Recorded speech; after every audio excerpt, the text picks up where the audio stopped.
العربيه دي ممكن تشحن من 0 ل 100 في 3 دقايق بس.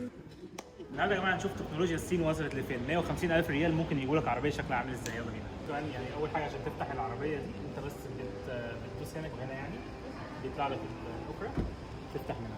طب سريعا ايه اكتر حاجات عجبتني في العربيه دي؟ تعالوا نبص مع بعض. طبعا اول حاجه مش هقول لك عندنا فتحه سقف بانوراما. انت لو بصيت هنا هتلاقي الازاز كله فيه ريزيستنت لليو في، فانت مش هتتحرق من الشمس والازاز ده موجود لان هو يعني ملزوق عليه طبقه عزل. من اكتر برضو الحاجات اللي عجبتني في السيستم ان الفويس كنترول بتاعها معمول على شكل حاجه صغيره كده بتبص عليك، وانت حتى بتكلمها بتشوف الصوت جاي منين وبتبص عليه.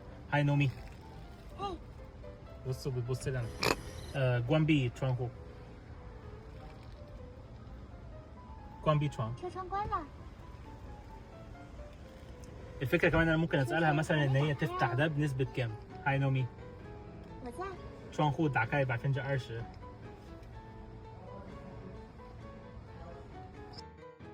打开了哦。 فبتشتغل يا جماعه. يعني لو انتوا عايزين مثلا تفتح نص الشباك بس، تفتح الشباك كله، عايزه تشغل لك تكييف، عايزه تشغل لك اغاني، عايزها تشغل لك المساج ذات نفسه، لان طبعا الكراسي كلها بتشتغل تبريد وتسخين وفيها مساج. فلو عايز اي حاجه من الكلام ده هي ممكن تعمله لك. العربيه دي البطاريه بتاعتها بتمشي حوالي 510 كيلو على الشحنه الواحده، تشحن في حوالي 25 دقيقه. ولكن مش ده المهم. الفكره ان هي هنا في الصين العربيه دي بالذات اللي اسمها نيو معمول لها خاصيه مختلفه شويه. انت ممكن ليتس مثلا العربيه بتاعتك البطاريه بتاعتها خلصت، انت ممكن تاخد العربيه بتاعتك على اقرب محطه شحن وبتغير البطاريه ذات نفسها. يعني انت العربيه بتقف بتجرش في المكان بتاعها، في ماشين تحت بتشد البطاريه من تحت من العفشه وبتحط لك بطاريه جديده وتمشي بالعربيه في 3 دقائق.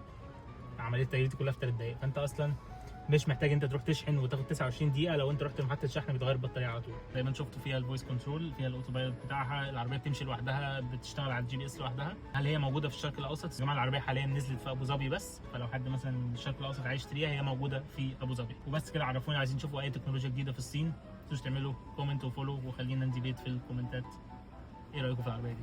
سلام.